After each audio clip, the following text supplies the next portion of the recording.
오직 예수님, 예수 그리스도의 은혜와 평강이 있기를 원합니다. 오늘은 비참한 인생을 위한 복음이라는 제목으로 말씀을 전가하겠습니다. 오늘 복음에 대해서 말씀드리는데요. 우리가 복음을 듣기 전에 먼저 우리 인생들이 비참하다는 것부터 알아야 돼요. 인생이라는 말은 우리 온 인류 모든 사람을 다 이렇게 총칭하는 말이에요. 인간이 어떤 데 비참한가? 인간은요, 죄가 있습니다. 모든 사람이 죄를 지었는데, 이 죄가 우리에게 나쁜 영향을 미치죠. 우리를 불안하게 하고요, 우리를 불행하게 하고, 또 고난 가운데 살게 하고, 또 지옥의 공포도 함께 줍니다. 지옥의 공포뿐만 아니라 실제로 지옥도 우리에게 줍니다. 그래서 모든 인류는 다 이렇게 비참한 가운데 있습니다. 예수 믿는 사람들은 비참하지 않느냐? 예수 믿는 사람들 중에도 비참한 사람들이 있어요. 복음을 정확하게 알지 못하고 그냥 복음대로 살지 못하고 그냥 믿기는 믿는데 대충 이렇게 믿어요. 그러면 천국은 갈 수 있을지 모르지만 이 땅에서는 비참한 삶을 살 수 있어요. 그래서 오늘은 복음이 뭔지, 우리가 이 비참한 인생 가운데서 어떻게 우리 자유함을 얻는지 말씀을 통해서 듣고자 합니다. 첫 번째로는요, 예수님께서 대속물로 줄여왔다고 이렇게 말씀하고 있습니다. 마가복음 10장 45절 말씀, 목소리를 듣겠습니다. 인자가 온 것은 섬김을 받으려 함이 아니라 도리어 섬기려 하고 자기 목숨을 많은 사람들의 대속물로 주려 함이니라. 아멘. 예수님께서 이 땅에 오셨는데 우리 하나님이신 그분이 이 땅에 오신 이유는요, 우리를 섬기기 위해 오셨습니다. 많은 사람들이 하나님이 누구신가? 하나님은 정말 위대한 분이고 우리에게 정말 우리를 섬겨야 되는 어떤 그런 분이 아닌가 이렇게 생각합니다. 모든 신들은, 신이라고 좀 이상하잖아요. 우상들은 자기를 섬기라고 이렇게 얘기해요. 불교도 그렇고 이슬람도 그렇고 힌두교도 그렇고 자기를 섬기라고 이렇게 얘기해요. 그런데 예수님께서는 하나님이시면서 우리에게 내가 너희를 섬기러 왔다 이렇게 얘기해요. 섬기러 왔다는 말은 십자가에서 우리를 위해서 죽기 위해서 이 땅에 오셨습니다. 예수님께서 십자가에서 죽으신 이유는요, 우리의 죄 때문에 그렇습니다. 우리의 비참함 때문에. 우리가 이 땅에 살면서 비참하지 않는 사람은 없어요. 이 땅에 사는 사람들은요, 다 비참하게 살아요. 오늘 우리 간증에서 본 것처럼 우울함이 있고요, 열등감이 있고요, 남을 비교하고요, 그리고 상처가 있고, 또 조금만 그러면 다른 사람들 싸우고 불행하고, 이게 인생이에요. 그런데 이 불행한 삶을 위해서, 이 비참함을 위해서 예수님께서 이 땅에 오셨어요. 그분이 우리를 위해서 대신 피 흘리시고 있어요.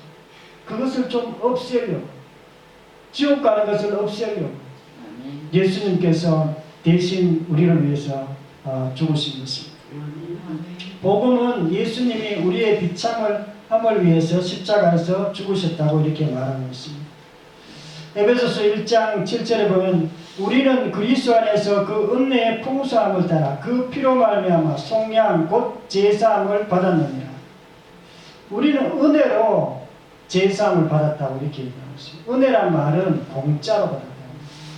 그냥 예수님을 내 마음에 받아들이기만 하면 예수님의 그 십자가의 그 피가 내 죄 때문에 내 죄를 없애하려고, 내 비참함을 없애하려고 오셨다는 것을 그냥 받아들이기만 하면 그것이 실제로 이루어지는 것을 말합니다. 우리가 죄인 되었을 때 우리를 위해서 대신 십자가에서 죽으셨습니다.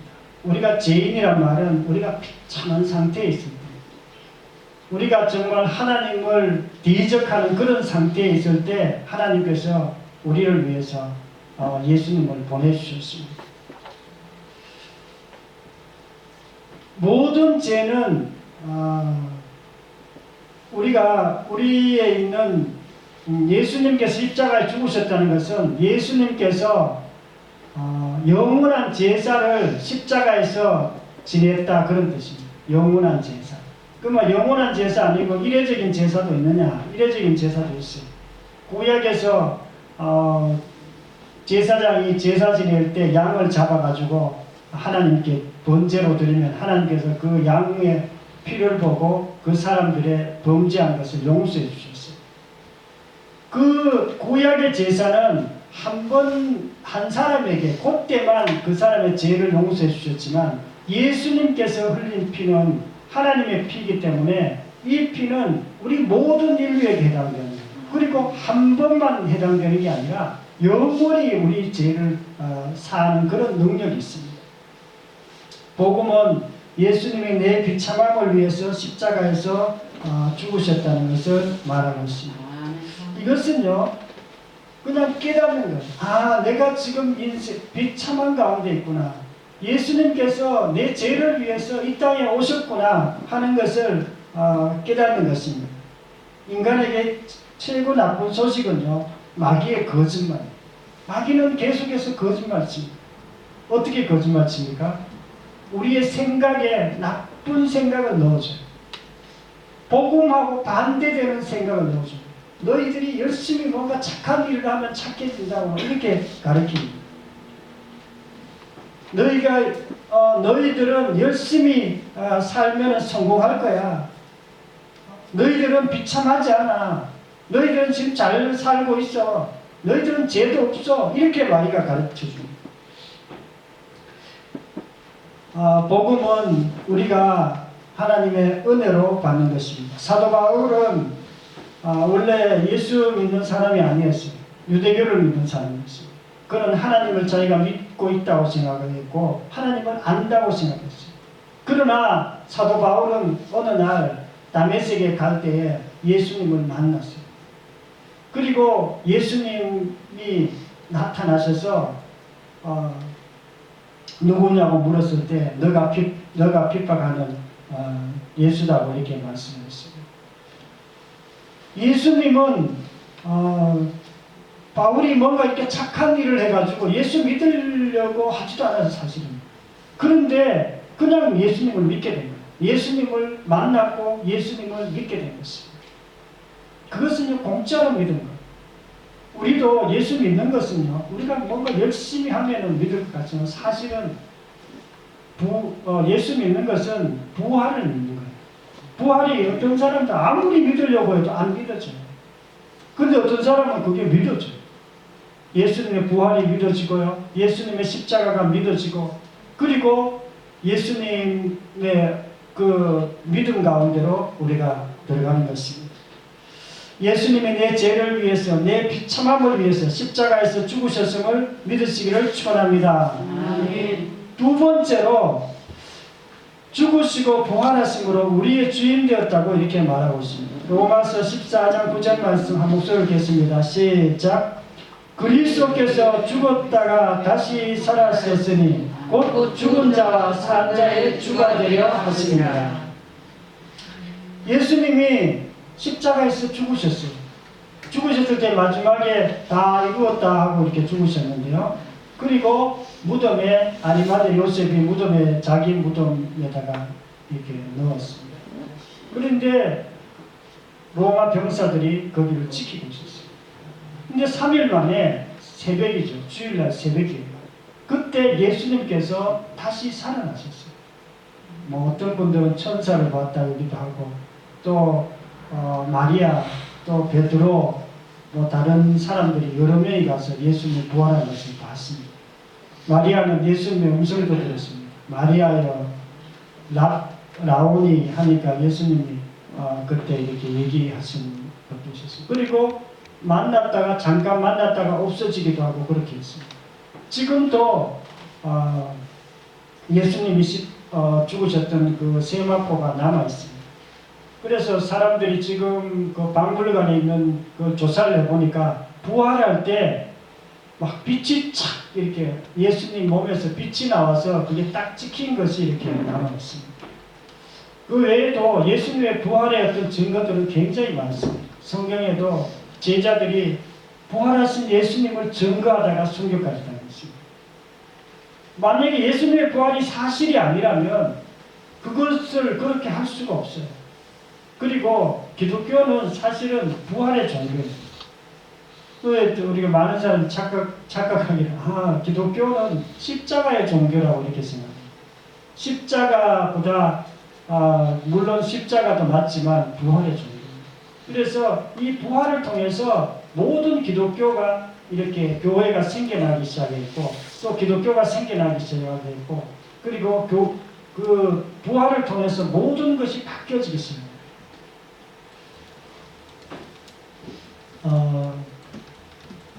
그런데 예수님이 이 부활을 통해서 우리에게 왜 이렇게 부활하셨냐? 부활하신 이유가 있습니다. 예수님이 죽은 자와 산 자의 주가 되려 하심이라 이렇게 얘기하고 있습니다. 예수님이 이렇게 부활하셨다는 것은 그분이 하나님이라는 것을 보여주시고 그분이 우리 우주의 주인이라는 것을 보여준 것입니다. 주는 키리오스라는 말을 쓰는데 통치하다, 지배하다. 예수님이 이 우주의 통치자입니다. 우리 모든 인류의 통치자예요. 그것을 인정하는 사람들도 있고 인정하지 않는 사람도 있습니다. 예수님이 통치자라고 주인이라는 것을 인정하는 사람은 예수님을 주인으로 모시고 잘 살아요.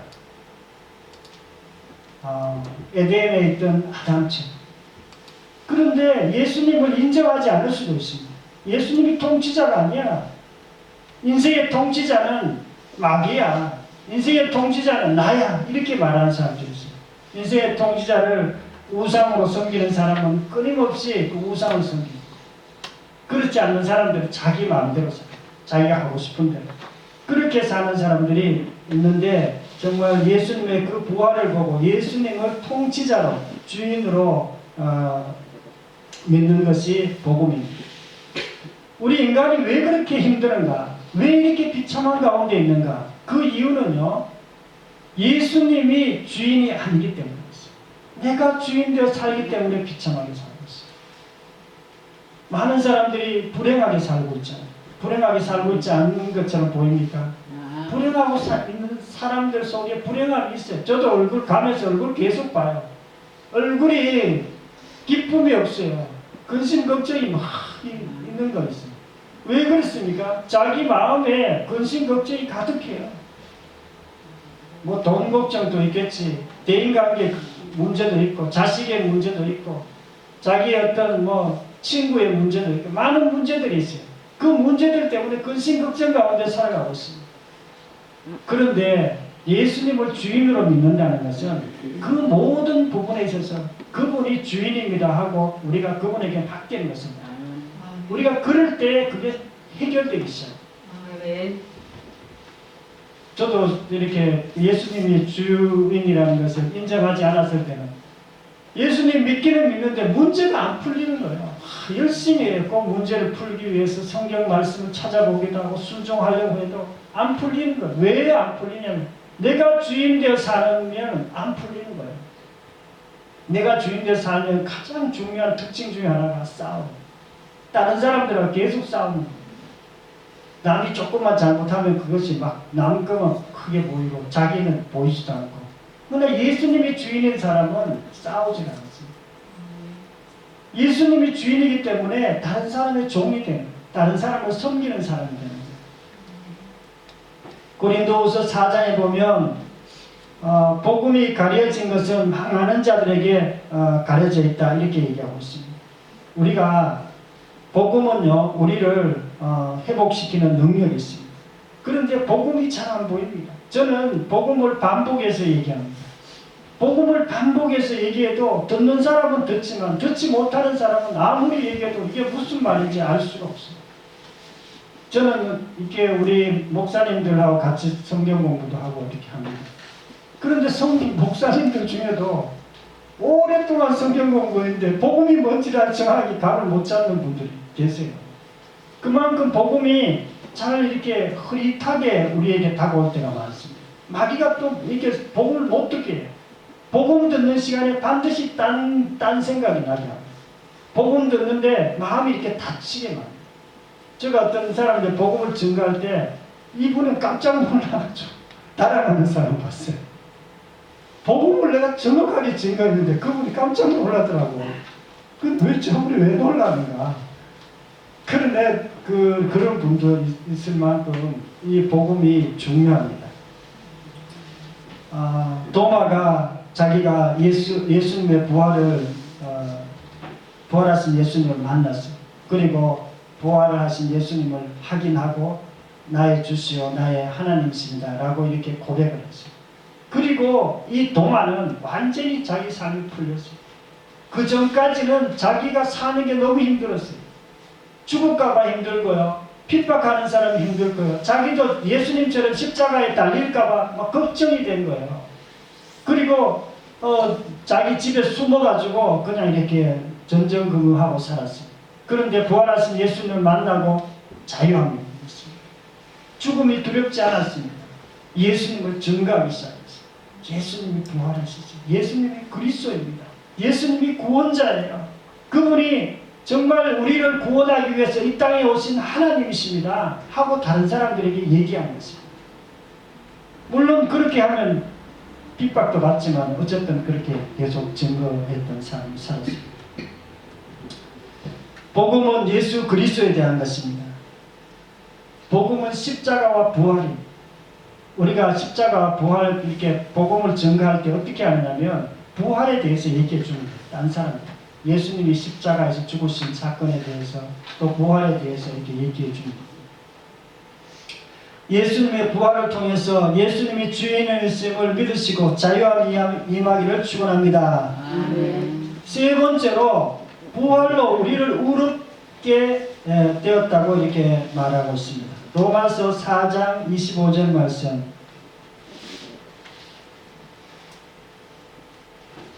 시작. 예수는 우리의 범죄함을 위해서 내어 죽이 되고 또한 우리를 의롭다 하심을 위하여 살아나셨느니라. 아멘.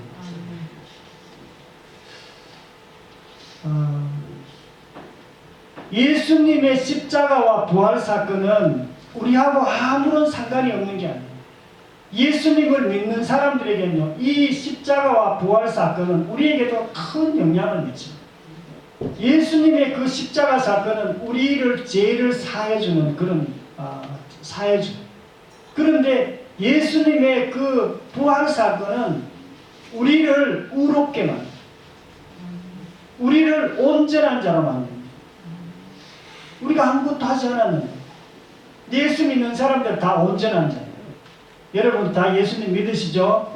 네. 그러면 여러분이 온전한 자가 되었습니다. 온전한. 네. 근데 아직까지 약간 이상한 것이 남아있을 수 있어요. 그건 너무 걱정하지 않아요. 왜 그러냐면 하나님이 우리를 보실 때 중심을 보세요.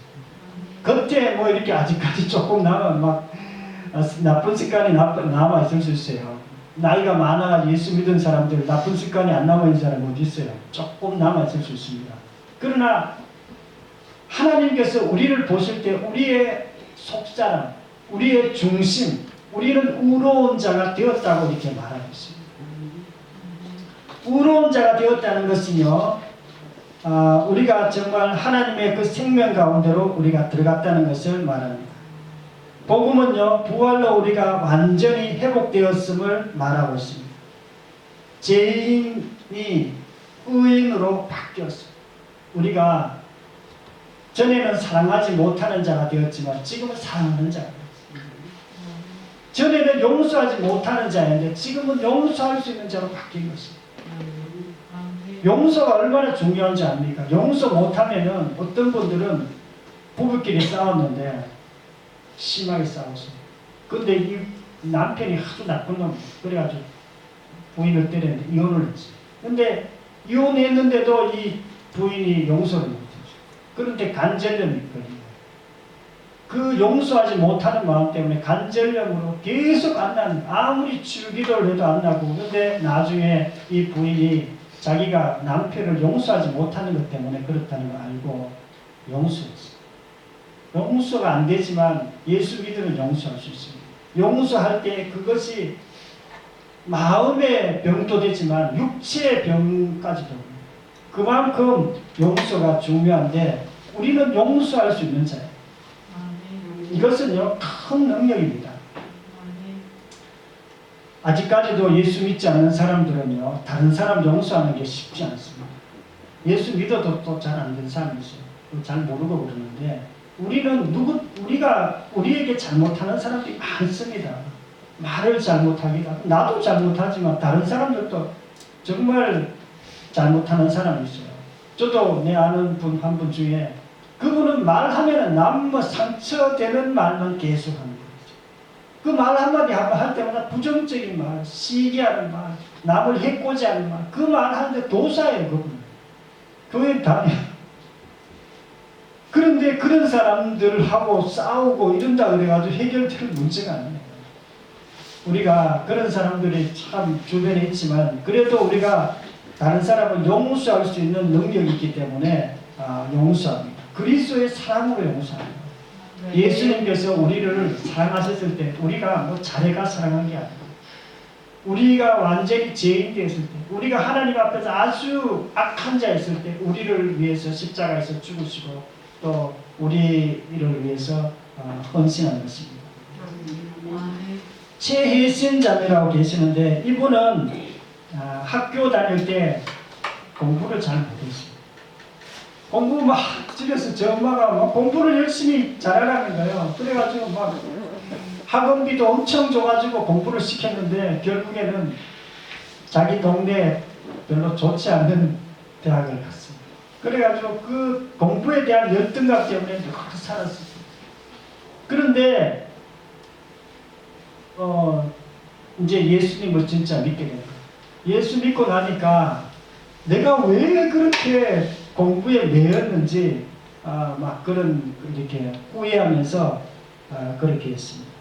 우리가 예수 믿는 사람들은 학업의 열등감 또 자기의 부족함 때문에 그것을 찾고 살지 않습니다. 왜냐하면 우리가 이제 우론자가 되었기 때문에 그렇습니다. 우론자가 안 된 사람은요 꼭 자기의 약점을 잡고 살아요. 나는 키가 좀 작지. 나는 뭐 공부를 좀 못하지. 나는 뭐 딴 사람보다 좀 뭐 부족한 것이 있지. 그걸 자기 꼭 잊지 않아요. 딴 사람은 알지도 못해. 근데 자기는 그것을 자기의 상처로 자기의 어떤 연약함을 닦지 않고 남하고 비교하면서 그렇게. 그러나 여러분들은 하나님께서 의로운 자가 되었다고 하신 것을 믿으시기 바랍니다. 아멘. 또 하나님께서 여러분이 완전한 자로 바꿔주셨다는 걸 믿으시기 바랍니다. 아멘. 고재봉이라는 살인자가 있었는데요. 1961년도에 사람을 몇 명 죽였는지 열 몇 명인가 도끼로 다 죽였어요. 그만큼 악한 자였어요. 그런데 이 어떤 분이 그분을 전도하고 있어요. 그래서 복음의 말씀을 부활의 말씀을 증거했어요.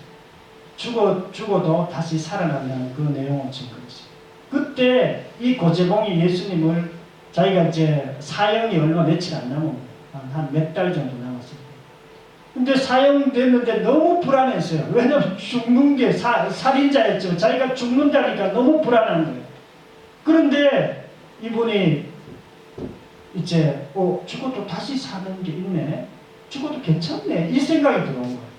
그리고 예수님을 영접하자마자 그 사람이 완전히 의로운 자가 됐어요.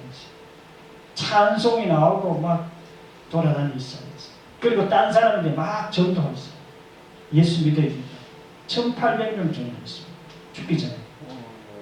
그리고 마지막 죽을 때도 찬송하면서 나는 걱정하지 말라 그러면서 마지막에 성경 한 권 들고 가면서 끝까지 안 믿던 사람 그 사람에게 딱 주면서 너도 꼭 예수 믿어라. 마지막에 안 믿던 사람에게 성경 주고 자기는 사형장에서 담담하게 죽었어요. 사형장에서 죽는 사람들이 두 부류가 있습니다. 죽기 전에 막 공포에 떨어가 죽는 사람이 있고 사형장에서 그냥 평안하게 죽는 사람이 있어요. 자기 미래가 괜찮으니까 그냥 평안하게 죽어요. 자기 미래가 잘 모르는 사람들은 지옥 가는 거 알아요. 죽기 전에 자기가 지옥 가는 거 압니다. 그렇기 때문에 너무나 두려운 거예요. 죽음의 공포. 자기가 지옥 가는 거 알기 때문에. 부활로 우리가 완전히 회복되었음을 믿으시기를 축원합니다. 사랑하는 성도 여러분, 오늘은 비참한 인생을 위한 복음에 대해서 말씀드렸습니다. 복음은요, 십자가와 부활이 우리 주변에도 비참하게 사는 사람들이 많습니다. 그 사람 자기가 비참하게 사는지 모를 수도 있어요. 그렇지만 우리가 그런 사람들에게 다 복음을 얘기해 줘야 돼요. 예수님의 십자가와 부활에 대해서 얘기해 주죠. 그리고 예수님을 믿는 사람들에게 의로운 자로 변화된다는 것도 얘기해 줍니다. 그럴 때 그 사람들이 정말 예수 그리스도 안에서 이 땅에서도 우리가 정말 풍성한 삶을 살 수 있고 다 천국 다 갈 수 있는 줄 믿습니다. 기도드리겠습니다. 말씀을 생각하면서 기도드리겠습니다. 하나님 아버지 감사와 찬양을 드립니다.